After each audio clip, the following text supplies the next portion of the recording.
system. To her left, Patrick Foy, Chairman of the MTA. Dr. Howard Zucker, you know, Commissioner of the New York State Department of Health. To my left, Melissa DeRosa, Secretary to the Governor. To her left, Robert Mujica, who is the Budget Director of the State of New York and wears a second hat today because he's also a member of the MTA Board. Doesn't really wear a second hat, that was metaphorical. What day is today? When I was at Housing and Urban Development, I would sometimes say in a staff meeting, what day is today? What's the date? And I worked with a great fellow who was a Catholic priest, Father Joseph Hakala. And he would say, today is another day to do better. This warm smile. Today is another day to do better.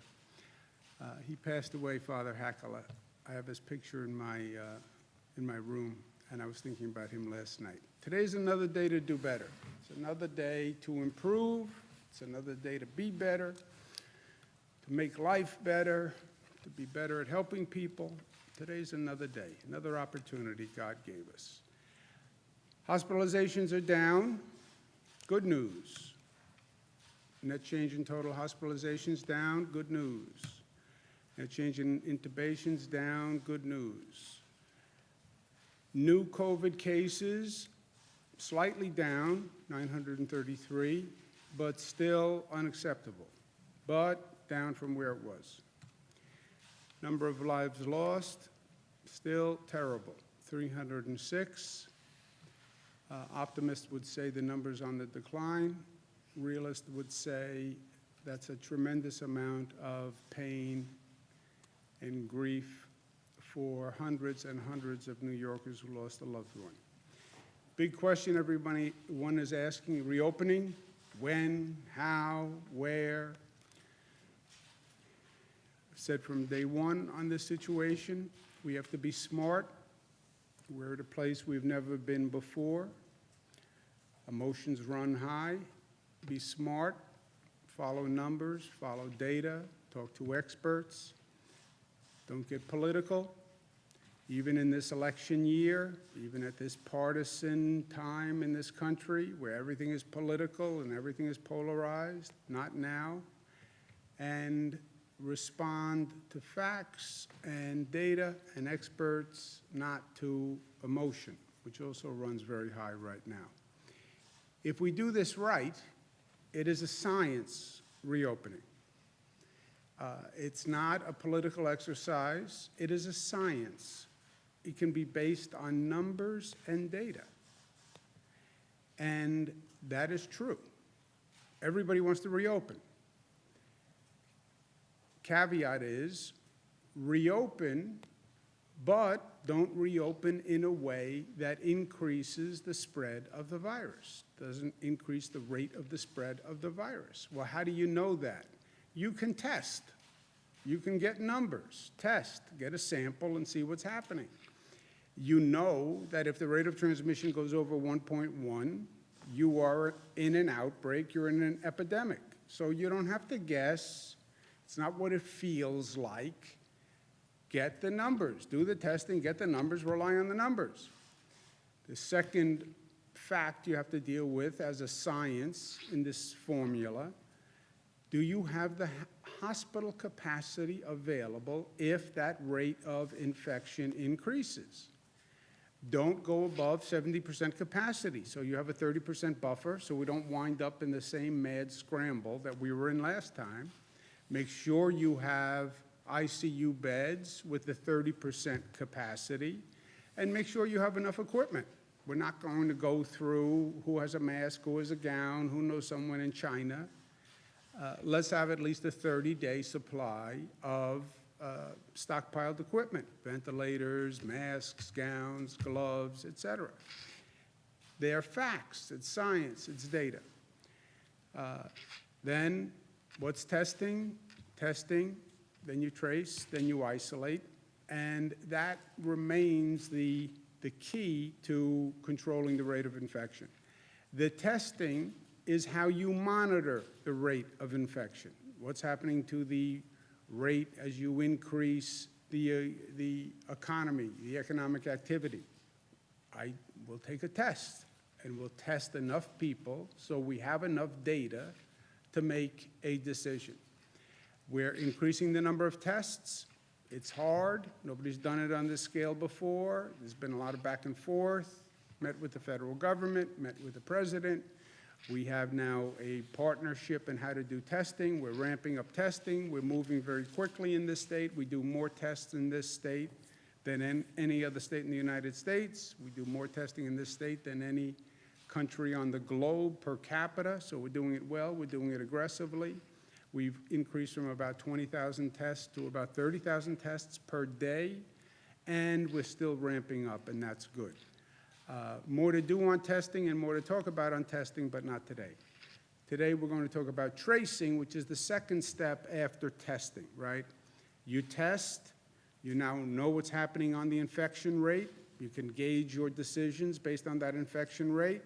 Second step is trace those people who came up positive, all right? You tested, you have the data. You can adjust the opening valve, reopening valve. Now you trace. When you get a positive, you talk to that person and trace back who they have been in contact with. You then test those people. You then isolate those people so you don't increase the rate of infection. That's what tracing is. Faster you trace, the better. You want to test right away. You think you have symptoms, you think you were exposed, come and get a test, do it today. Once you get that test results, you have data on what's happening with the infection spread. You then right away, as quickly as you can, trace that person. Who have they met with? Who have they been in close contact with over the past 14 days? And you then contact those people and say, you may have been in contact with Dan. Dan tested positive. You should check your symptoms. If you develop any symptoms, let me know right away, and we'll bring you in to take a test. That is tracing. The problem is, it's not rocket science to do it on an individual basis. The problem is the scale that we have to do this at. Yesterday, we tested 4,681 people who were positive. Yesterday, 4,681 people were positive. How do you now communicate with 4,681 people, trace back all the people they've been in contact with over the past 14 days, close contact, and contact those people? That is an overwhelming scale to an operation that has never existed before. We do tracing now, but on a very limited basis. That's why this is so hard, tracing. In and of itself, one person, it's easy. 4,681 on one day. Today, we'll have another 4,681 people. So just think of the scale of the operation. Last week, we announced that Michael Bloomberg would lead the first ever testing, tracing, isolation program.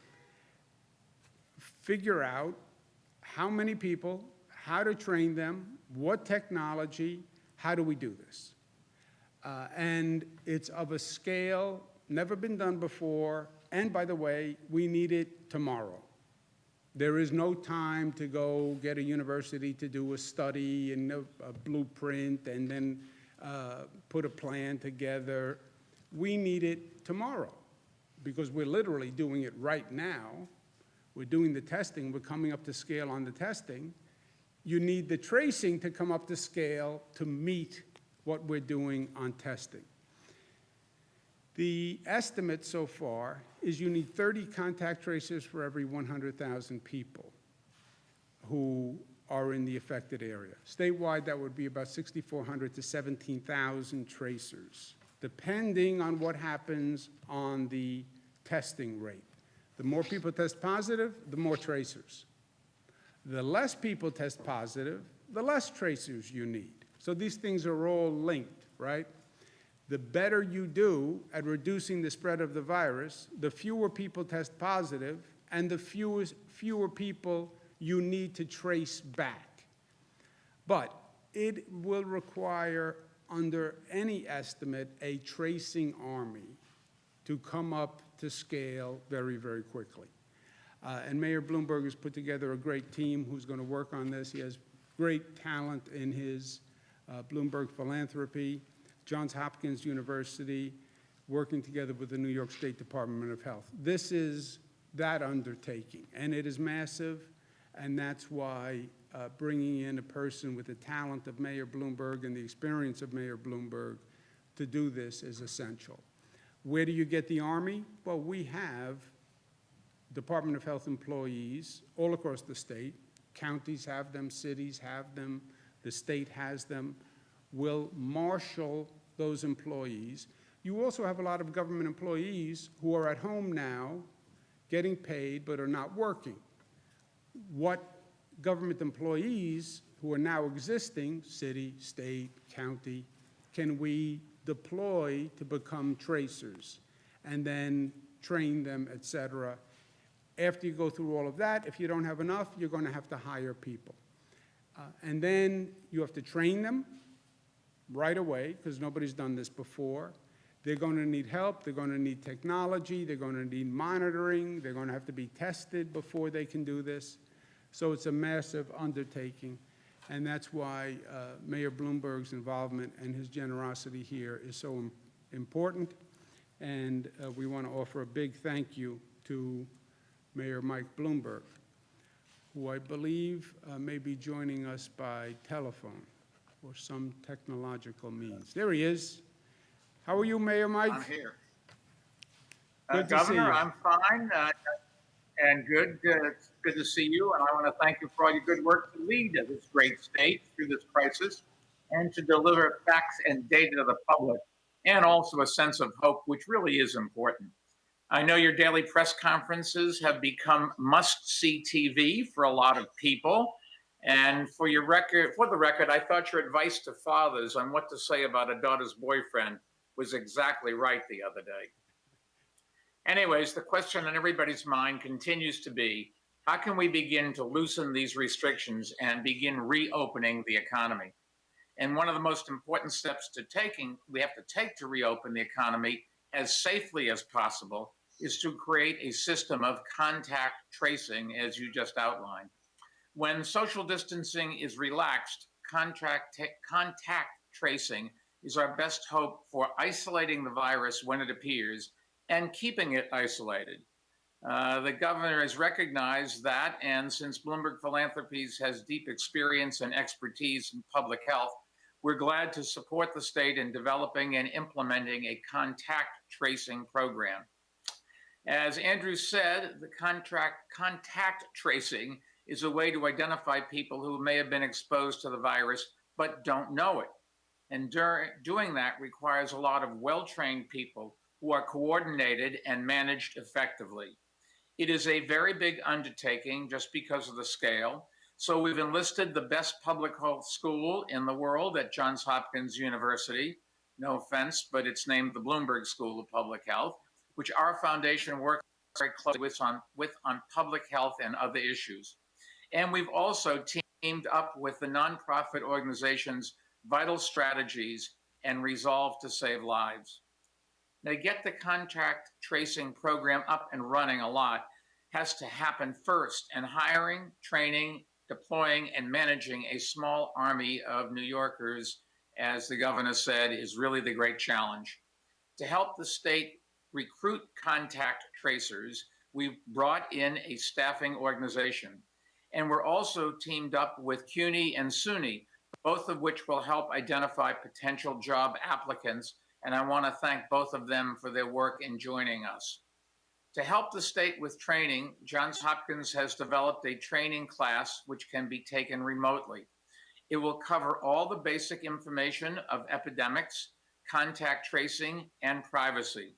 There's also a test at the end of the training which you have to pass in order to be hired. So we're not going to put out people there that don't know what they're doing. We'll also put technology to use in other ways. Vital Strategies is developing 3 new smartphone apps. The first will help contact tracers find information and data quickly. The second will help the public provide information to health departments. And the third will allow those in quarantine to access the guidance and services they need, including the ability to report any symptoms they may be experiencing. Vital Strategies is also working directly with the state to develop protocols and workflow materials for contract tracers and managers. That includes a comprehensive playbook that will detail the steps needed to do contact tracing effectively. And I want to make it clear, we will release that playbook publicly so cities and states around the country can use it, and so can nations around the world. That way, the work we do here in New York really can help fight the virus globally. We'll also bring in a group of outside experts to conduct an evaluation of the program so that other states and countries can see what worked well and identify areas they can improve on. And we'll learn as we go and make adjustments and share what we've learned. Sharing and spreading best practices is something that Bloomberg Philanthropies works on with cities around the world. In about an hour, I'll be getting on a call with mayors around the country, which is a call we hold every week. It's been a good way to share information and strategies. And I know all of the mayors are following the news of the contract tracing program that we are starting here, and that other states have also begun the process of starting. Now, before I turn it back over to the governor, let me just echo something that he has said repeatedly and that really is important to remember. As tough as these times are, we are New Yorkers, and we've been through a lot together, and we're going to get through this together again. So, Governor, back to you, and thank you for everything you're doing. Together, we're going to lick this and get back to a normal life that we can, and we are so proud of the way the citizens of this state are behaving. Thank you all. Thank you. Thank you very much. Thank you very much to Mayor Bloomberg. This is such a great asset for the state of New York and all the people in it. This is a monumental undertaking. You know, so many of these things that we talk about just never existed before. Testing of this magnitude, contact tracing of this magnitude, it's never existed. So we have to design new systems, new approaches to do this. And this problem is bigger than any one of us, but it is not bigger than all of us. And using the expertise and the talent that we have, we get everyone to work together here. We will do this. And the mayor is exactly right. New York, he says as a New Yorker, in many cases, we've dealt with challenges first. We figure it out, and then we work with other places to actually learn from what we've done. I think this is going to be one of those examples.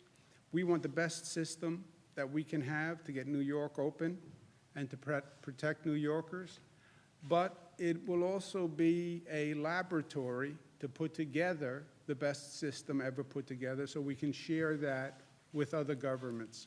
And that's what Mayor Bloomberg does so well. He did as mayor, and he does it now through his philanthropy. So we'll develop the best system here, and then what we learn, we hope can benefit other people.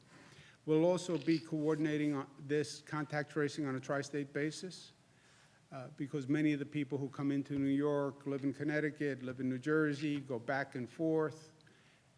We don't want to get limited by jurisdictions when you're doing this contact tracing. Somebody turns out you have a trace that takes you to a person in New Jersey. Well, we work in New York. We can't go to New Jersey. Having that tri-state alliance makes tremendous sense. So I'm working with Governor Murphy and Governor Lamont on that, and I want to thank them very much. Next problem, stone to stone across the morass, right? Problem to problem across the morass. In this situation, every day there's a new problem that pops up. Okay, Let's handle it. Next problem. In an emergency crisis situation, what happens is problems compound, right? You're in the middle of a hurricane. The power lines go down. Now the power lines go down. Now the heat is off. Heat is off. Now people are freezing in their homes. We didn't anticipate that. I know, but that's what happens. One problem creates another problem. It's like a bad game of dominoes. And these problems compound each other. And the combination is often unforeseen. We have that now with the New York City subway system. Daily News did a front page story which crystallized it, but it had been happening for weeks, and no one anticipated it. But you have a virus outbreak, and this conditions on the New York City subway system, for a variety of reasons, have rapidly deteriorated. When you think about what happened, you can put it together in the retrospective. The COVID outbreak happens. New York City is a place of density. Subways, buses are a place of density. MTA employees who run that system, care for that system, get sick, call in sick, as they should. They don't want to infect other people. The number of MTA employees comes down. Number of NYPD, New York Police Department, they get sick, their numbers come down. You now have fewer MTA workers, you have fewer NYPD workers on the trains and in the stations.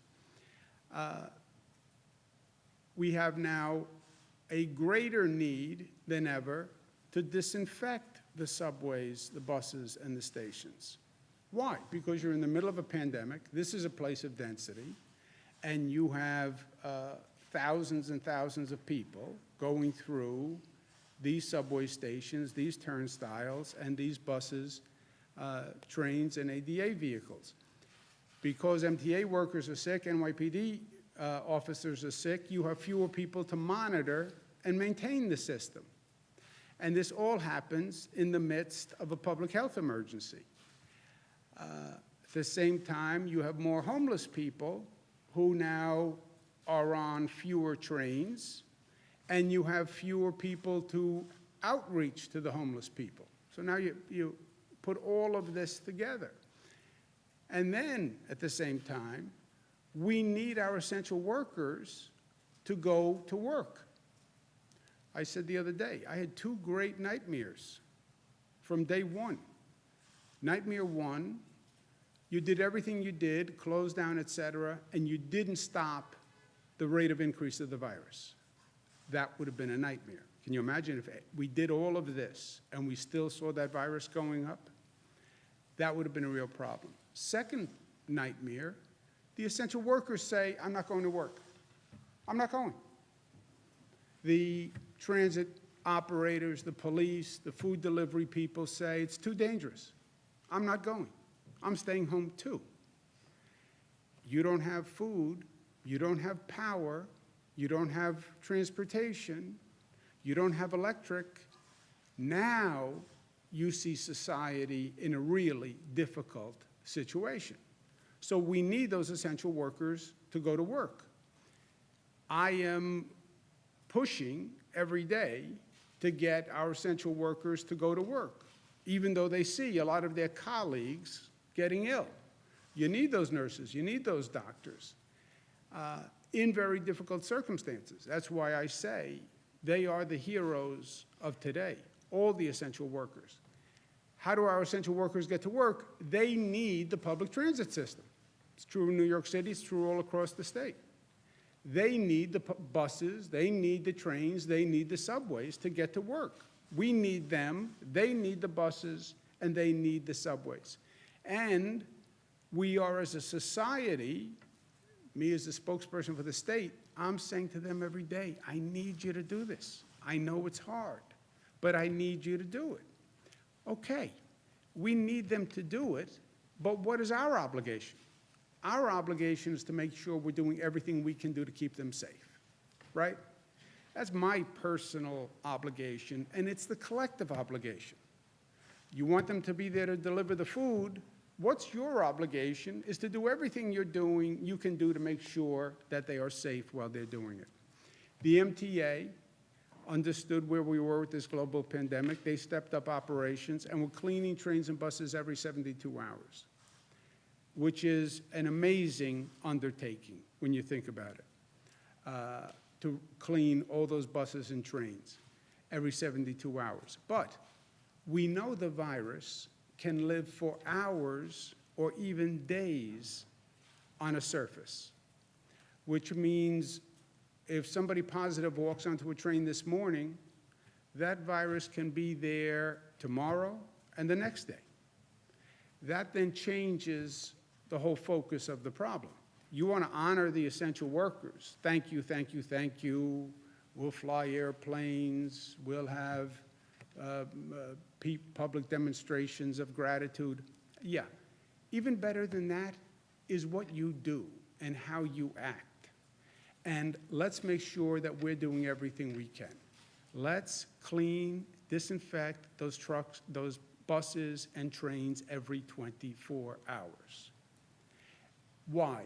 Because that's the way we best protect the health of our essential workers, which makes sense if you want the essential workers to continue to come to work. It makes sense if you don't want the infection rate to go up in your society. It makes sense if you don't want the essential workers to get sick. And again, it is our obligation as human beings to reciprocate and make sure we're doing everything we can. Now, to say disinfect every train every 24 hours is just a task that nobody has ever imagined before, okay? I would wager in the history of public transportation in this nation, you never had a challenge of disinfecting every train every 24 hours. Disinfect, how do you even disinfect a train? You know, we clean trains, but how do you disinfect?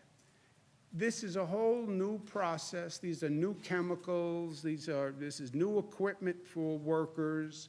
It's new methods. Just think about it. You have to disinfect every place that a hand could touch on a subway car. Every rail, every pole, every door, wherever a hand could touch, or coughing, sneezing, wherever droplets could land, right? So you have to disinfect that entire interior of the car. And then you have to disinfect the stations, the handrails, everything that people could be touching. It is a massive undertaking that we've never done before. But that is the right thing to do.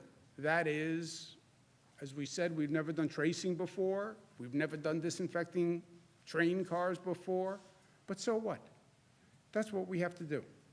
So figure out how to do what you have to do. And this is what we have to do. And I challenged the MTA to come up with a plan. They came up with a plan. They can disinfect all trains and buses every night. It can best be done by stopping train service from 1 a.m. to 5 a.m. every night during the pandemic so they can actually perform this service. Now, remember the context that we're in this pandemic. Ridership is down 92%. 1 to 5 are these slow hours, 1 a.m. to 5 a.m. It's the lowest ridership. Estimate is about 10,000 people ride the system overall during that period of time. So the MTA will launch what they call the Essential Connector Program. They'll have buses, dollar vans, and if necessary, will provide for-hire vehicles to transport a person. the Uber, the Lyft, the vehicles at no cost to the essential worker during those hours to provide transport. So people who need transportation during 1 a.m. and 5 a.m. can have it, will have it, even to the extent of a for-hire vehicle paid for by the MTA. Remember, 1 a.m. to 5 a.m., we don't have bars open, we don't have restaurants open, so you don't have a lot of traffic that you would normally have. You do have essential workers who are using our trains and subways, and they will have transportation during that period of time. This is going to be one of the most aggressive, creative, challenging undertakings that the MTA has done. It's going to require the MTA, the state, the city, the NYPD to all work together. It's not that easy to stop train service. You have to close down stations. You have to make sure people don't walk in. Then you have to figure out how to clean all these trains and all these stations. I've consulted with the elected officials on the MTA's recommendation, and we all agree to accept the plan on the Essential Connector program. The MTA is undertaking something that people would have said was virtually impossible. Trains and buses will be disinfected daily. Service will continue. The MTA will also disinfect the fleet on the the Metro North and the Long Island Railroad, which is what goes out to Long Island, goes to the northern suburbs. They can do that without any disruption in service because of the volume of ridership, et cetera. So just think about it. The entire public transit system in downstate New York will be disinfected every 24 hours. This is a joint MTA state-city partnership. We are doing a lot of things here that we've never done before, and I am never one to shy away from a challenge. I don't believe government has that option. I'm never one to say, well, that's just too much, too hard, too ambitious. We can do it. I believe we can do it. I believe we can do anything. I believe we can build bridges. I believe we can build airports. I believe we can defeat global pandemics. But this is as ambitious as anything that we've ever undertaken. And it's going to require a lot of extraordinary service and effort from multiple agencies all working together. The MTA has stepped up by recommending this plan. The state will do whatever it has to do. Big part of this falls to the city, and I've spoken to Mayor de Blasio. It's going to require a lot of assistance from the NYPD. It's going to require a lot of assistance from different city agencies. Again, close down every station, close down the trains. We've never been here before. And I guarantee another 10 things come up when we go to do this that are also unanticipated consequences. So the mayor is really stepping up to the plate here and is doing something that no mayor has ever attempted to do before. We'll all do our part. We'll all work together. But it's a heck of an undertaking for the mayor, and I applaud him for his ambition here in stepping up and taking this on. You know, it's always easier to just say no. It's always easier to say we can't do it, because when you say we will try to do it, now you're changing things, and whenever you change, there's opposition. Every time. So it's always easier just to stay status quo. It's always easier not to risk, to be, not to try to raise the bar, because maybe you can't do it, maybe there will be problems. So it's easier just to say no. It's easier to say this is all we can do, it's impossible. That's not what the mayor is doing here. The mayor is stepping up, and he's stepping up in a big way. And I want to applaud him for it. And I think we have the mayor who is on the telephone or some electronic means. There he is. Mayor Bill de How you Blasio. doing? Welcome to Albany. Governor, it's a pleasure to be with you. Governor, I want to end that last point you made about all of us together, doing something different, doing something necessary, and being willing together to go someplace we've never been before. You and I have talked about this kind of idea a lot over the years. You know, I think when we first met each other, the word disruption was considered a bad thing. In recent years, it's taken on a very positive connotation that when we disrupt something that isn't working or has been thought about in a very narrow way and we go someplace new and better, that's a positive. And I think what we're talking about today is exactly that. And I commend you and everyone at the MTA. And I want to talk about why I think this plan is so important in terms of our essential workers, our first responders, our healthcare heroes, why I think it's so important in terms of also addressing homelessness in a new and powerful way. But I first want to say, I want to express my appreciation along with you, really appreciate back on one of your previous topics, the contact tracing, really appreciate that my predecessor, Michael Bloomberg, is stepping up in such a big way for New York City and New York State. And the contact tracing, the test and trace approach is going to change everything. You and I are united in that as well, the aggressive approach. In fact, Governor, New York City right now is hiring 1,000 contact tracers with healthcare background to supercharge this effort. And I think we are going to be able to show this country a model that's going to be extraordinarily effective in beating back this disease. So I look forward to that partnership as well. But right here on the issue of the MTA, we've all been thrown the biggest curveball in our lives with this pandemic. But look at the consistent heroism of the healthcare workers, the first responders, the grocery store workers, the pharmacists, everyone who came forward. And Governor, I know you feel it too. It's probably the proudest moment we've had as public servants in this state, in this city, watching the heroism of these New Yorkers who have stepped up.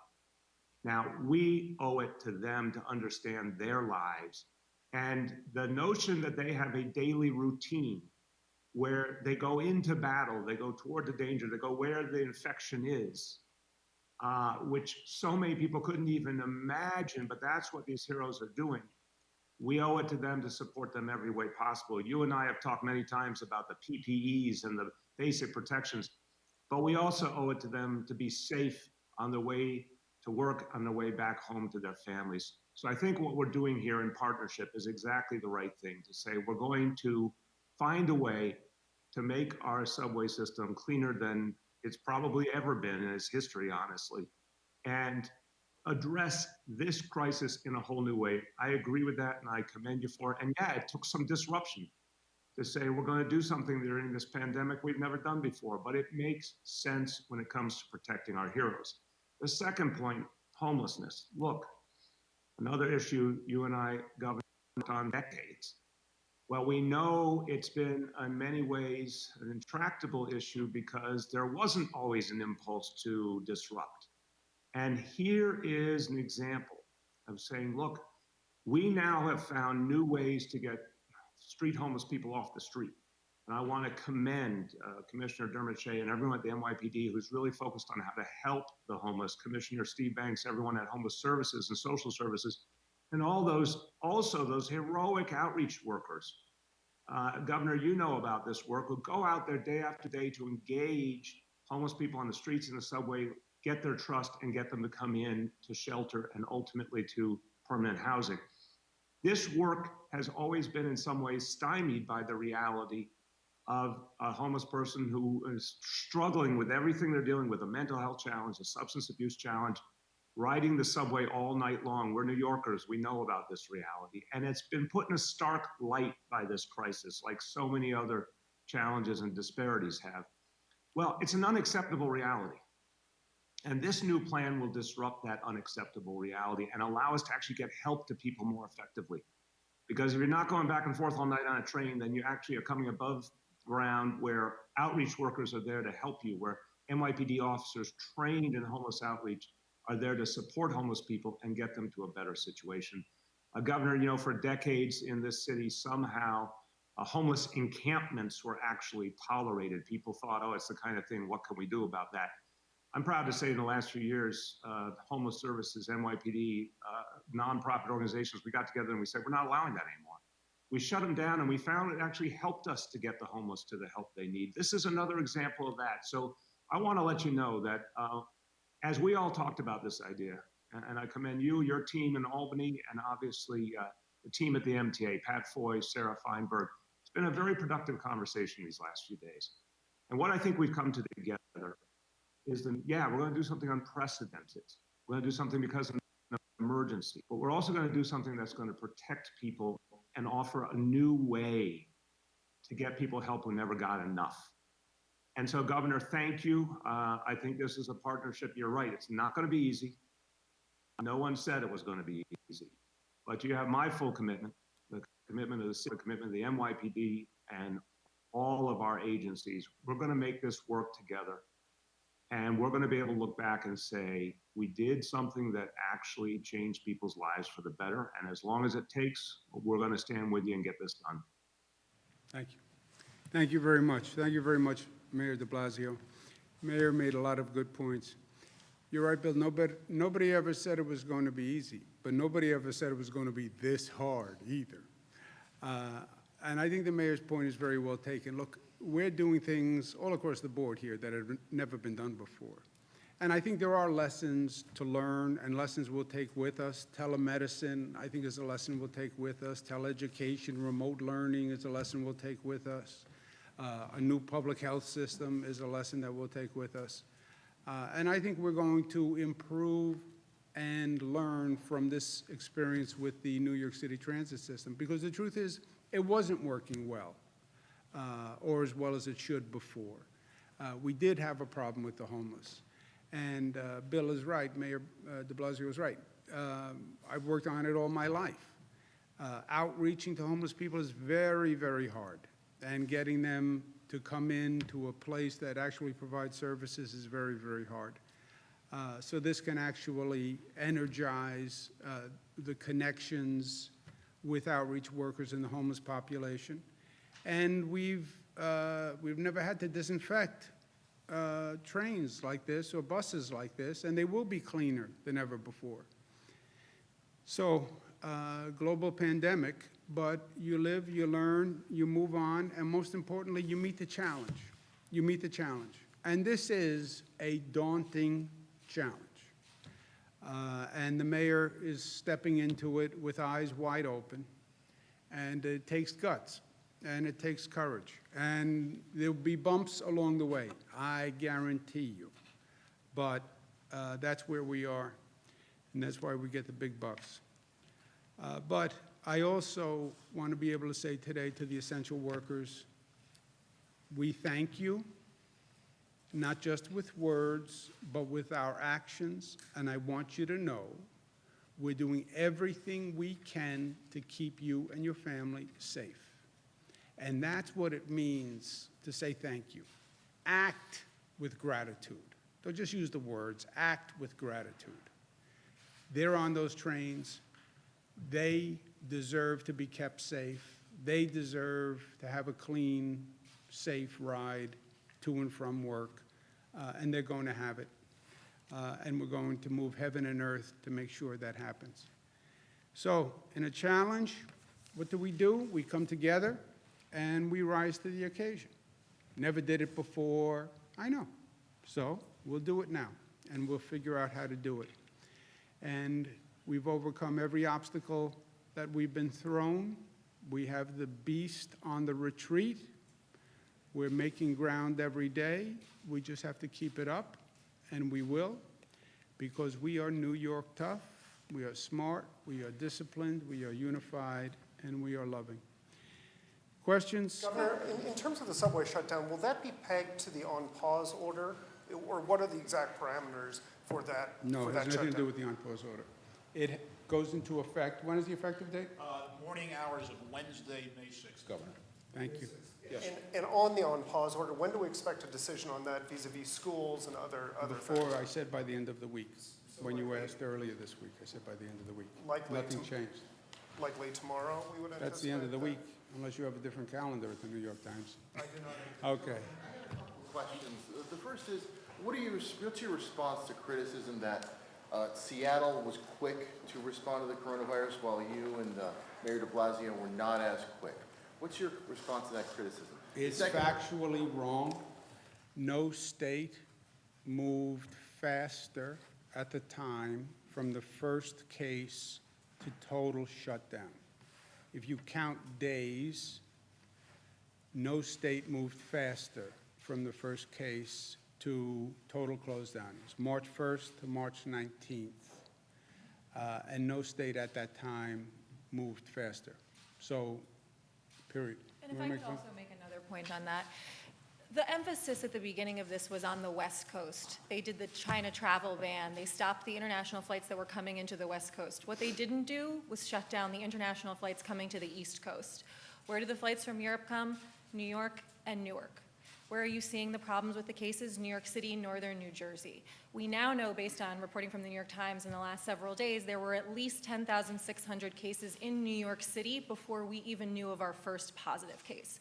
So while the federal government focused on the West Coast and closed down travel that was coming into the West Coast, and they had their first cases in January, and California did their shutdown on March 19th, they didn't close down travel to Europe until I think it was March 16th. We now know there were at least 10,600 cases in New York. I'm betting that number is higher.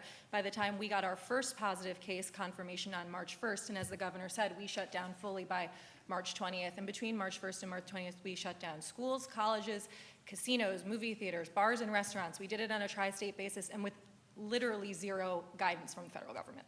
Yeah, also, just, look, I'm not big in pointing fingers or doing Monday morning quarterbacking, especially when you're in the middle of the game. But the Times, you go back and look, they didn't write an editorial saying we should close down until after I closed down, right?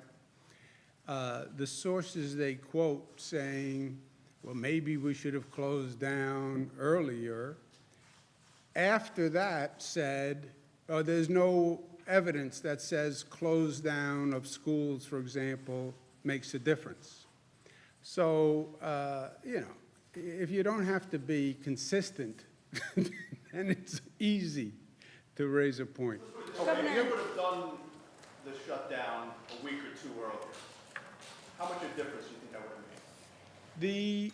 Look, depending on who you talk to, people would say, well, you'd get a range, but people would say, you had cases coming here from Europe, which nobody knew.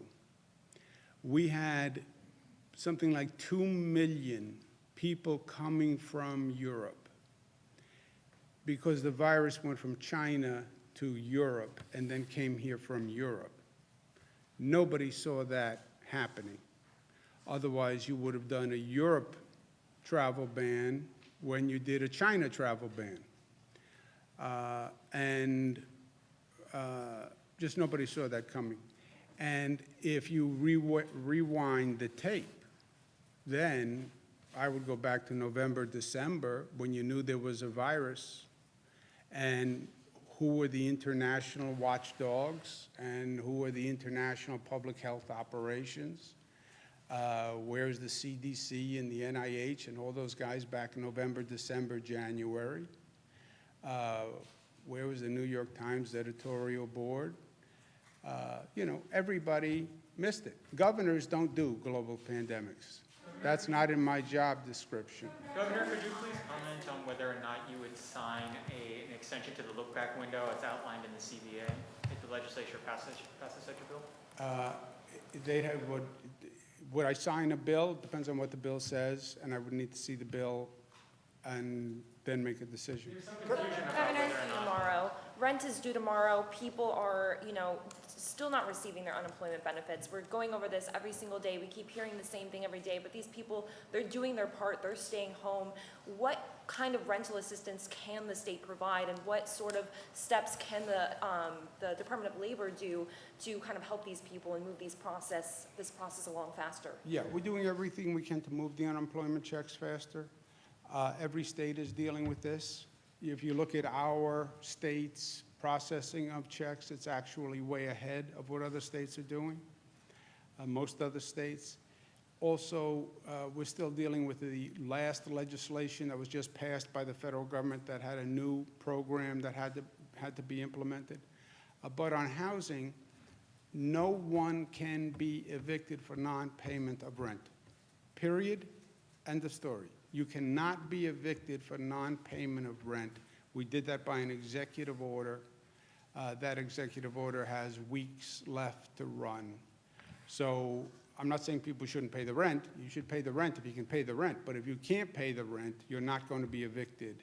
When we get to the end of that period, then we'll have to figure out what to do, because you don't want to have a situation where nobody pays rent and then landlords start walking away from buildings either, right? That would make a bad situation worse. Now, I know the state is broke, but states like Montana, for example, they provided their, now completely different sort of scenario, but they did provide some of their residents with rental assistance. Is that something the state can do? Yeah, if I were the state of Montana, I would do that too. But we're not. We have a $13 billion deficit. Governor, do you have preliminary test results back from fire department, police department, transit workers that were done? And also a question for Dr. Zucker. Some doctors are concerned about toxic shock in children. Is there a connection between coronavirus and that? Toxic shock. Let me refer that to Dr. Zucker. So what the virus seems to affect different parts of the body. We know it affects the lungs. We also know it affects the lining of the blood vessels. What we have been seeing is that there are some children who may have an inflammation of those blood vessels, and they're developing a toxic shock-like syndrome. I've spoken to the medical directors of our major medical centers. There are a handful of kids that they've noticed. It's rare. It's been reported overseas. I've spoken to the experts across the country about this as well. Governor, in terms of the contact tracing, if someone who is tested positive for coronavirus took the subway a few days before or went to the supermarket, how do you alert, and can you alert all the people that were in either of those? You do the best you can. They call you up. Now remember, it's not, you can theoretically be infected if the person didn't have a mask, if you inhale droplets, et cetera. But what they do is they interview you, they come up with the people who you believe you were in close contact with, family members, et cetera, people you went to dinner with, et cetera, and then they go down that list. And that's why this task becomes so big so fast, right? 4,600 people yesterday test positive. You're one of those people. I call you up. Let's go over the past 2 weeks of your life. Pull out your journal and your phone and your calendar. Who did you see? Who were you at dinner with? Who did you embrace? Do you have a significant other? And you then would come up with a list of 20 people. And then you have to call all those 20 people and say, by the way, you may have been infected, and let me know if there's any symptoms. Call me back. Here's my text. Go to this website. Go to this app. I mean, it's a massive, exponential explosion of numbers of people. And you do the best you can, because every positive you find, you then go to isolate. What does isolate mean? And that's also another tree. Isolate means you have to be isolated so you don't infect anyone else. Where do you live? Well, I live in a house and I have 4 other roommates, and I'm afraid I'm going to infect my roommates. That's a problem. We'll find a hotel that you can stay at where you'll be isolated so you don't infect your roommates, right? Or you can stay at home, my brother's case, lock him in the basement and throw away the key. But you then have to have a house where you can be isolated that way. So you then need isolation facilities for those people who need an isolation facility. So you have to identify hotels, et cetera, with a number of rooms for those isolation people. That's why none of the steps is hard. It's the volume and the scale of all of these steps taken together, getting the testing up to 40,000 tests per day. 40,000 tests per day generate 5,000 positives. Each one of those positives has to go through tracing. Every one of those positives that needs isolation has to be placed in an isolated room. I mean, it just explodes. For instance, like, it's everyone in this room, but I also went to Target yesterday and came into contact with whoever was at Target at that time. Like, how do you? If you can't, they have some really high-tech apps where they trace your cell phone to see what other cell phone hits were near yours. That raises a lot of questions also. But if it was just, I don't know that we've gotten to this level of detail, but my instinct is if it's just you were in Target and you don't know any names of who you came in contact with, I don't know what you would do with that. You've mentioned that New York does have COVID positive only overflow facilities and that would be a good option for nursing homes. Can you tell us where they are and are there any in the Hudson Valley specifically? We have some upstate. I can get you the exact names and numbers of those places. Governor, childcare continues to be a concern for essential workers and, of course, will be for workers who come back during phase one. This is an issue all across the state in New York and upstate. Parents are asking us about summer camps, and I know Republican Congresswoman Elise Stefanik and some other local leaders in the Capital Region have drafted a letter to your office asking for clarity because I guess some of these camps open at the end of May, and these are vital for some parents who will be working. Have you made any decisions on summer camps? Yeah, I'll do that in a second. What you can say to Representative Elise Stefanik and all our great Washington representatives, we could provide rental assistance for people who can't pay rent. We could provide child care for essential workers. We are now. You know what it takes? Money, funding, money. They passed the bill. You know how much it gave New York State to do any of the things we're talking about? Zero, zilch, nada. So when one of them says, I have a great idea, why don't we do this for every person?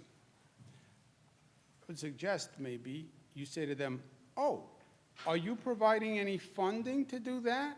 Because the state has a $13 billion deficit. They have provided us nothing. Nothing for police, nothing for firefighters, nothing for schools, nothing for teachers, nothing for rental assistance, nothing for the massive governmental operation we have to put together with all of these things. Nothing. So yeah, you can do a lot of good things, but you need funding. Do you know about summer camps? So as we phase in and decide on reopening in certain parts of the state, one thing we're looking at is looking at whether or not we're going to have daycare, what kinds of childcare will be provided, and whether camps will be able to open for the purpose of providing childcare to the extent that we're putting people back to work in a limited basis. But those are part of those discussions right now. Let's do another two. Who hasn't asked a question? Another two. Sorry. Governor, there's... All right, 1, 2. Okay, so there were reports yesterday in a Brooklyn funeral home that there were stacked bodies, they were leaking, they were kept in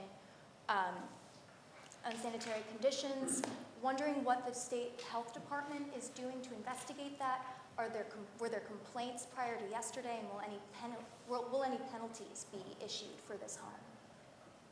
We are investigating that funeral home. There were no complaints about that funeral home to the Department of Health in the past, and we have issued guidance out to all the funeral homes that we will not tolerate any of that kind of behavior. What kind of penalties will be faced? And also, why were these bodies kept in unrefrigerated trucks? That's part of the investigation, and there's always fines and suspensions, and we will enforce this as much as possible. Do you know where these bodies will be taken? Looking into that.